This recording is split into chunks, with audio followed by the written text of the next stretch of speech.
வைத்தீஸ்வரன் கோயில் ஸ்ரீ தன்வந்திரி அருட்குடியின் சார்பாக உங்கள் அனைவருக்கும் எங்களுடைய பணிவான வணக்கங்கள். இந்த வீடியோவில் நாம் என்ன பார்க்க போறோம் அப்படின்னா, அனுஷ நட்சத்திரக்காரர்கள் ஏன் இந்த பிறவினை எடுத்திருக்கிறார்கள், முன்ஜென்ம கர்ம வினைகளின்படி இந்த பிறவில் அவர்கள் சுமந்து வந்திருக்கக்கூடிய கர்மாக்கள் என்னென்ன, அதனை விலக்கி நற்பலன்களை பெற இந்த பிறவியில் அவர்கள் செய்ய வேண்டியது என்னென்ன, செய்யக்கூடாதது என்னென்ன என்பதையெல்லாம் பற்றி தெளிவாக காணவிருக்கின்றோம். அனுஷ நட்சத்திரமானது வானமண்டலத்தில் 8வது 30 டிகிரியில் அமைந்திருக்கக்கூடிய 4 பாதங்களையும் ஒரே ராசியில், அதாவது விருச்சிக ராசியில் அமைத்திருக்கக்கூடிய ஒரு முழுமையான நட்சத்திரம். இது வானமண்டலத்தில் பார்ப்பதற்கு மலருகின்ற தாமரை வடிவம் போல் காட்சியளிக்கிறது. காலபுருஷ தத்துவத்தின் அடிப்படையில் 8ஆம் இடம் என்பது மலப்புழை சார்ந்த பகுதியையும், மலக்குடல் சார்ந்த பகுதியையும், சிறுநீரக பை சார்ந்த பகுதியையும், கருப்பையினுடைய வாய்ப்பகுதியை குறிக்கக்கூடியதாக இது அமைகிறது. அந்த வகையிலே இவர்கள் இது சார்ந்த பிரச்சனைகளையே கொண்டவர்களாக இருக்கிறார்கள். இவர்கள் உடல் அமைப்பை பொறுத்தவரை பார்த்துக்கிட்டோம்னா, நடுத்தர உயரம் உடையவர்கள், சிறிய அளவில் தொப்பை உடையவர்கள், சற்று வித்தியாசமான நடையுடன் மிக மெதுவாக செயல்படக்கூடியவர்கள். இவர்கள் இந்த பிறவியை ஏன் எடுத்திருக்கிறார்கள் அப்படின்னு பார்த்தோம்னா, தன்னுடைய தந்தைக்கு கடமையை சரியாக செய்யாதவர்கள், அரச துரோகம் செய்தவர்கள், மருத்துவம் சார்ந்து தவறு செய்தவர்கள், சிவ தோஷம் பெற்றவர்கள், இது போன்றவர்கள் இந்த பிறவினை எடுக்கிறார்கள். இவர்களுடைய குணாதிசயத்தை பொறுத்தவரை இவர்கள் நல்ல உழைப்பாளிகள். எந்த செயலாக இருந்தாலும் மெதுவாகவும் நிதானமாகவும் செய்யக்கூடியவர்கள். தந்தையுடன் கருத்து வேறுபாடு உடையவர்கள், தந்தையால் எந்தவித பலன்களையும் அடையாதவர்களாகவோ இருக்கக்கூடியவர்கள், அரசியல் சார்ந்த தொடர்புடையவர்கள், பணத்தின் மீது ஈர்ப்பு உடையவர்கள், பணத்தினுடைய அருமை உணர்ந்தவர்கள், ஆண்களாக இருப்பின் மாமியாருடனும், பெண்களாக இருப்பின் மாமனாருடனும் மாற்று கருத்து உடையவர்கள், சூழ்நிலைக்கு ஏற்றாற்போல், மனிதர்களுக்கு ஏற்றாற்போல் வார்த்தைகளை பிரயோகப்படுத்துபவர்கள், ஆனாலும் முகத்திற்கு நேரடியாக பேசுபவர்கள், கீழ்த்தட்டு முதல் மேல்தட்டு வரை அனைவரோடும் மிக பக்குவமாக பழகக்கூடியவர்கள், வைராகியத்துடன் ஒரு செயலை செய்யக்கூடியவர்கள், அதிகாரத்திற்கும் தலைமை பதவிக்கும் ஏங்கக்கூடியவர்கள், அதற்கான சூட்சம வழிகளை கையாளக்கூடியவர்கள், உழைத்து முன்னேறக்கூடியவர்கள், தான் சார்ந்த மதத்தின் மீது அதீத பற்று உடையவர்கள், தொலைநோக்குடன் செயல்படக்கூடியவர்கள், ஒவ்வொரு திட்டத்தையும் பல ஆண்டுகளுக்கு முன்னாடியே திட்டமிட்டு செய்யக்கூடியவர்கள், மக்கள் செல்வாக்கு மிக்கவர்கள், எந்த செயலாக இருந்தாலும் காலம் தாழ்த்துபவர்கள், அன்னதானத்தின் மீது பிரியமுடையவர்கள், இது போன்ற குணாதிசயங்களோடு இவர்கள் இருக்கக்கூடியவர்களாக இருக்கிறார்கள்.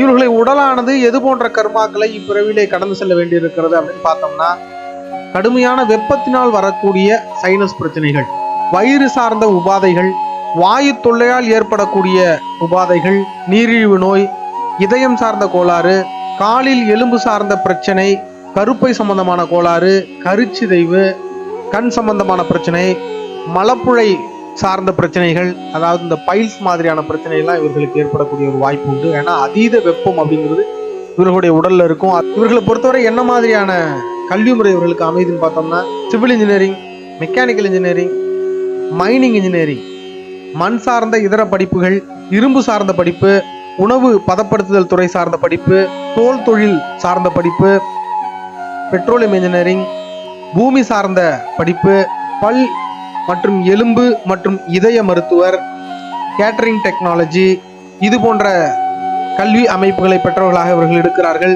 இவர்களை பொறுத்தவரை என்ன மாதிரியான தொழில் இவருக்கு அமைதுன்னு பார்த்தோம்னா, விளையாட்டுத்துறை சார்ந்த தொழில் இருக்கிறார்கள். ஒரு 10 பேரை வச்சு வேலை வாங்கக்கூடிய, அதாவது என்னன்னா மேஸ்திரி மாதிரியான பணி, திருக்கோவில் சார்ந்த பணிகளில் ஈடுபடுகிறார்கள். பல தொழிலில் ஞானம் பெற்றவர்களாக இருக்கிறார்கள். அரசு சார்ந்த துறைகளில் பியூன் மாதிரி அந்த கீழ்மட்டத்தில் செய்யக்கூடிய பணிகளை செய்யக்கூடியவர்களாக இருக்கார்கள். ஏனென்றால் சனி பணியாளர் காரகன். அதே போல பார்த்து விட்டோம்னா, அரசு சார்ந்த கான்ட்ராக்ட் எடுக்கக்கூடியவர்களாக இருக்கிறார்கள். அது மண் சார்ந்து இருக்கக்கூடிய விஷயமா இருக்கு. அதே போன்று மருத்துவம் சார்ந்த துறைகளில் இருக்கிறார்கள், உணவு சார்ந்த துறைகளில் இருக்கிறார்கள், ஹோட்டல் வச்சிருக்கிறாங்க, எண்ணெய் சார்ந்த பொருட்கள் விற்பனையில் இருக்கிறார்கள். அதே மாதிரி எண்ணெய் தயாரிக்கக்கூடியவர்களாக இருக்கிறார்கள். மண்ணியல் சார்ந்த ஆய்வு பணிகளில் இருக்கக்கூடியவர்களாக இருக்கிறார்கள். ஆயில் காப்பீட்டு துறையில் இருக்கிறார்கள். கட்டிட வேலை செய்யக்கூடியவர்களாக இருக்கிறார்கள். டிரான்ஸ்போர்ட் சம்பந்தமான தொழில் இருக்கக்கூடியவர்களாக இருக்கிறார்கள். டிரைவிங் சம்பந்தமான தொழில் இருக்கிறார்கள். கழிவுநீர் சுத்திகரிப்பு, கழிவுநீர் அகற்றுதல் சார்ந்த துறையில் இருக்கிறார்கள். விவசாயம் செய்யக்கூடியவர்களாக இருக்கிறார்கள். நிலக்கரி சார்ந்த தொழில் புரியக்கூடியவர்களாக இருக்கிறார்கள். அந்த நிலக்கரி சுரங்கத்தில் பணிபுரியக்கூடியவர்களாக இருக்கிறார்கள். ஏன்னா சுரங்க தொழில் அப்படிங்கிறது இவர்களுக்கு அமையக்கூடிய ஒரு தொழிலாக இருக்கிறது. மண் சார்ந்த துறையில் பணிபுரியக்கூடியவர்களாக இருக்கிறார்கள். அதே போன்று தோல் சார்ந்த தொழிலில் ஈடுபடக்கூடியவர்களாக இருக்கிறார்கள். இவர்களுக்கு என்ன மாதிரியான நட்சத்திரத்தில் வாழ்க்கை துணை அமையுது அப்படின்னு பார்த்தோம்னா புனர்பூசம், விசாகம், பூரட்டாதி, திருவாதிரை, சுவாதி, சதயம், ஆயில்யம், கேட்டை, ரேவதி, ரோகிணி, அஸ்தம், திருவோணம் ஆகிய நட்சத்திரங்களில் இவர்களுக்கு பெரும்பாலும் வாழ்க்கை துணையானது அமைகிறது. இவர்களை பொறுத்தவரை பரணி, பூரம், பூராடம் நட்சத்திரக்காரர்களை மனம் புரிந்தால் வாழ்க்கையில கடுமையான சங்கடங்களை சந்திக்க வேண்டி இருக்கிறது. இவர்களுக்கு இருவருக்கும் இடையே கருத்து வேறுபாடு ஏற்படுகிறது. கணவன் மனை உறவுக்கு இடையிலே ஒரு இடைவெளியானது அமையக்கூடிய ஒரு சூழ்நிலை ஏற்படுகிறது. குறிப்பாக அனுஷ நட்சத்திரம் 1ஆம் பாதத்தை பொறுத்தவரை பார்த்துக்கிட்டோம்னா அரசியல் ஈடுபாடு மிக்கவர்களாக இருக்கிறார்கள். அரசு பணியில் இருக்கக்கூடியவர்களாக இருக்கிறார்கள். அரசு சம்பந்தமான கான்ட்ராக்ட் எடுக்கக்கூடியவர்களாக இருக்கிறார்கள். அரச பதவிகளில் இருக்கக்கூடியவர்களாகவும் இருக்கிறார்கள். 2ஆம் பாதத்தை பொறுத்தவரை பேச்சாற்றல் மிக்கவர்கள், கலை ஆர்வம் உடையவர்கள், கலை சார்ந்த துறைகளில் பணிபுரியக்கூடியவர்களாக இருக்கிறார்கள். 3ஆம் பாதத்தை பொறுத்தவரை இது தந்தைக்கு கடுமையாக ஆகாத நட்சத்திரமான ஒரு அமைப்பை ஏற்படுத்துகிறது. தந்தையால் சங்கடப்படக்கூடிய ஒரு அமைப்பினை ஏற்படுத்துகிறது. பிறப்புறுப்பு சார்ந்த உடல் பிரச்சனை கொடுக்கக்கூடியதாக இருக்கிறது. வெளிநாட்டு வேலை வாய்ப்பு, மண் சார்ந்த தொழிலில் ஈடுபட வைக்கிறது. 4ஆம் பாதத்தை பொறுத்தவரை தாய்க்கு ஒரு ஆகாத அமைப்பினை ஏற்படுத்துகிறது. தாய்க்கு உடல் உபாதை, வயிறு சம்பந்தமான பிரச்சனை ஏற்படுத்துகிறது. அற்ப பிடிவாதம் உள்ளவர்களாக இருக்கிறார்கள். மத பிடிப்பு அதிகம் இருக்கும். தாய் வழியில் தோஷத்தை பெற்றவர்களாக இருக்கிறார்கள். சிலர் தாய் போலவே அந்த ஆட்டிடியூட் அப்படியே தன்னுடைய தாய் போலவே இருக்கும். அடுத்து இவர்களுடைய நட்சத்திரம் சார்ந்து இவர்களுக்கு சில சாபங்களும் தோஷங்களும் அமையப்பெறுகிறது. அது போன்ற சில நல்ல பலன்களும் இவர்களுக்கு அமையப்பெறுகிறது. இந்த நட்சத்திரக்காரர்களை பொறுத்தவரை, அதாவது அனுஷ நட்சத்திரத்துல ஒரு பெண்ணை ஒருவர் மணக்கிறார் என்றால் அவருடைய வாழ்க்கைங்கிறது ஒரு மேம்பட்ட அமைப்பை அடையும். புகுந்த வீட்டிற்கு யோகம் கொடுக்கக்கூடிய நட்சத்திரமாக இருக்கக்கூடியது இந்த அனுஷ நட்சத்திரம். அதே சமயம் கருச்சிதைவு, கருக்கலைப்பு, கருவிலேயே குழந்தை இறத்தல், ஒரு குறிப்பிட்ட ஒரு காலம் வரைக்குமே குழந்தை வளர்ந்து கருவிலேயே இறத்தல் போன்ற நிகழ்வுகள் எல்லாம் இவர்கள் சார்ந்த தோஷங்கள். இவர்களுக்கோ அல்லது இவர்களுடைய குடும்ப பின்னணியிலோ இது இருக்கும். ஏனென்றால் இவர்கள் சூரியனின் கர்ம தோஷத்தை பெற்றிருப்பதால் உயிரை உருவாக்கக்கூடியவர், அந்த ஆன்மாவினை கொடுக்கக்கூடியவர் சூரியன் என்கின்ற அடிப்படையில் அந்த ஆன்மாவை உருவாக்கக்கூடிய சூரிய பகவானின் தோஷத்தை இவர்கள் பெற்றிருப்பதால் அதற்கான ஒரு வாய்ப்பினை இவர்கள் மிக கடினப்பட்டு அடைய வேண்டியதாக இருக்கிறது. அதே போன்று தந்தையினால், சூரியன் என்பது தந்தையை குறிக்கக்கூடியது, அதனால் தந்தையினால் தோஷம் பெற்றவர்களாக இவர்கள் இருக்கிறார்கள். தந்தையின் தோஷம் என்று சொல்லுகின்ற பொழுது தந்தையினுடைய சொத்துக்களாக இருக்கட்டும், தந்தையினுடைய ஊரா இருக்கட்டும், இது எல்லாமே இவர்கள் விட்டுட்டு வெளியில வர வேண்டியதா இருக்கு. அப்ப சொந்த ஊரை விட்டு வெளியிலே இருக்கக்கூடியவர்களாக இருக்கிறார்கள் இந்த அனுஷ நட்சத்திரக்காரர்கள். இல்லைன்னா தந்தையினுடைய வீட்டுல இருக்க பிடிக்கிறதுல இவர்களுக்கு, அதை விட்டு நகர்ந்து வரக்கூடியவர்களாக இருக்கிறார்கள். அதே போன்று தந்தையால் அவமானத்தையோ, தந்தையால் பொருள் இழப்பையோ, தந்தையால் சங்கடங்களை சந்திக்கக்கூடியவர்களாகவோ இவர்கள் இருக்கிறார்கள். நிலையற்ற வருமானத்தை உடையவர்களாக இருக்கிறார்கள். ஸ்டெடியா இதான் வருமானம் அப்படின்னு ஒரு பிக்ஸ்டான வருமானத்தில் இருக்க முடியாம தவிக்கக்கூடியவர்களாக இருக்கிறார்கள். இவர்களுடைய உடல்ல ஏதாவது ஒரு இடத்துலயாவது தையல் என்பது இருக்கும்.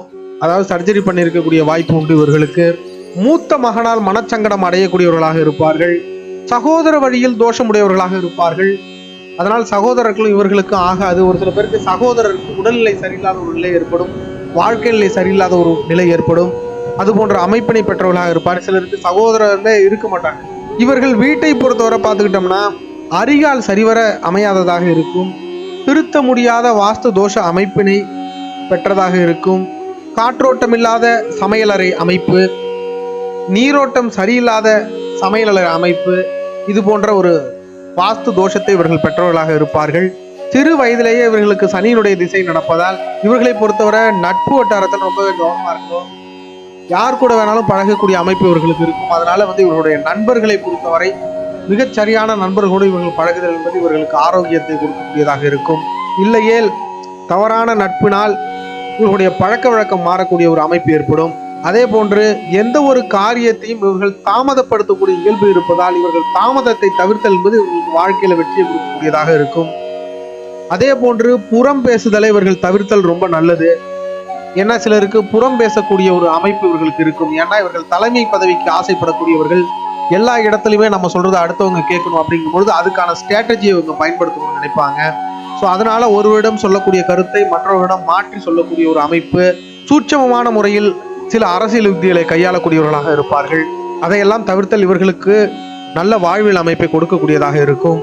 இவர்களை பொறுத்தவரை எந்த மாதிரியான விஷயங்களை செய்யக்கூடாது அப்படின்னு பார்த்தோம்னா, வயது மூத்தோரை அவமதித்தல் கூடாது, அனுபவமிக்கவர்களின் வார்த்தைகளை இவர்கள் கேட்க வேண்டும், வட்டி தொழில் செய்தல் கூடாது, பால் பண்ணை தொழில் கூடாது, பால் சார்ந்த பொருட்களை விற்பனை செய்தல் கூடாது, ஐஸ்கிரீம் சார்ந்த தொழில் செய்தல் கூடாது, ஹோட்டல் தொழில் கூடாது, அழுகக்கூடிய பொருட்களை பழம் சார்ந்த பொருட்களை விற்பனை செய்தல் கூடாது, எளிதில் கெட்டு போகக்கூடிய பொருட்களை வியாபாரம் செய்தல் கூடாது, தொழிலாளிகள் சார்ந்த விஷயத்தில் அதர்மம் கூடாது, தொழில் தர்மத்தை மீறுதல் கூடாது, தொழிலாளர்களுக்கு சம்பள பாக்கிய கூடாது, தொழிலாளர்களை பட்டினியோடு வேலை வாங்குதல் கூடாது, பசியோடு வந்து யாசகம் கேட்பவர்களை இவர்கள் புறக்கணித்தல் கூடாது. அது பெரிய தோஷத்தை கொடுக்கக்கூடியதாக இருக்கும் இவர்களுக்கு. ஏன்னா இவர்கள் அவர்களுடைய நட்சத்திராதிபதியே சனி பகவான். அதனால அவர் தான தர்மங்களை விரும்பக்கூடியவர். அதன் அடிப்படையில் இவர்கள் பசியோடு வரக்கூடிய யாசகர்களை புறக்கணித்தார்கள்னா கடுமையான தோஷத்துக்கு உட்படுவாங்க. அரசுக்கு எதிரான வழக்குகளில் இவர்கள் ஈடுபடுதல் கூடாது, பொய் சாட்சி கூடாது, ஜாதி மத பொருளாதாரம் பார்த்து ஒரு மனிதனை இவர்கள் விமர்சித்தாலோ அல்லது புறக்கணித்தாலோ இது கடுமையான தோஷத்தை இவர்களுக்கு ஏற்படுத்தும். ஏனென்றால் சனி பகவானை பொறுத்தவரை நீதிமான். அதனால் அவர் அது சார்ந்த பிரச்சனைகளை இவர்களுக்கு கொடுப்பார். இவர்களை பொறுத்தவரை என்ன மாதிரியான விஷயங்களை கடைபிடித்தால் இவங்களோட வாழ்க்கை சிறப்பாக அமையும் அப்படின்னு பார்த்தோம்னா, இவர்களுக்கு கோயில்களுக்கு நல்லெண்ணெய் தானம் வழங்குதல், அன்னதானம் செய்தல், மாற்றுத்திறனாளிகளுக்கு அன்னமளித்தல், உதவி செய்தல், திருக்கோயில் உழவார பணி, இது போன்ற விஷயங்கள்லாம் செய்யும் பொழுது மிகச்சிறப்பான பலன்களை பெறக்கூடியவர்களாக இருக்கிறார்கள். உலக தர்மங்களோடு வாழ்தல் என்பது இவர்களுக்கு சிறப்பான வாழ்க்கையினை அமைத்துக் கொடுக்கிறது. வேத தர்மம் அதை கடந்து உலக தர்மத்தோடு வாழ்தல் என்பது இவர்களுக்கு மிகச்சிறப்பான வாழ்க்கையினை கொடுக்கக்கூடியதாக இருக்கிறது. எல்தானம் செய்தல் இவர்களுக்கு நல்லதொரு வாழ்வினை கொடுக்கக்கூடியதாக இருக்கிறது. குச்சனூர் சனீஸ்வர பகவானை வழிபடுதலும் ஆஞ்சநேயரை வழிபடுதலும் இவர்களுக்கு சிறப்பான பலனை கொடுக்கக்கூடியதாக இருக்கும். இது போன்று தவிர்க்க வேண்டிய விஷயங்களை அவர்கள் தவிர்த்தும், செய்யப்பட வேண்டிய விஷயங்களை அவர்கள் செய்ய வேண்டிய காரியங்களை தர்மத்துடன் மிகச் சிறப்புடன் செய்வார்களே எனில் வளமான வாழ்வினை இவர்கள் சிறப்பாக வாழ முடியும் என்பதில் எந்த விதமான சந்தேகமும் இல்லை. வாழ்க வளமுடன். நம்முடைய சேனல்ல உறுப்பினர் சேர்க்கையை அறிமுகப்படுத்தி இருக்கின்றோம். அதன் மூலம் சில தர்ம பணிகளை செய்து வருகின்றோம். நீங்களும் அதில் இணைய விரும்பினால் அதற்கான விவரங்களை கீழே டிஸ்கிரிப்ஷன்ல லிங்க் கொடுத்துருக்கேன். அந்த லிங்க் மூலமா போய் உள்ளார அந்த தகவல்களை பார்த்துவிட்டு பிறகு கீழே இருக்கக்கூடிய ஜாயின் பட்டன் மூலமா நீங்க ஜாயின் பண்ணிக்கலாம். அது சார்ந்து ஏதும் விவரங்கள் தேவைப்படின் எங்களை தொடர்பு கொள்ளலாம். மீண்டும் அடுத்த வீடியோவில் சந்திப்போம். நன்றி.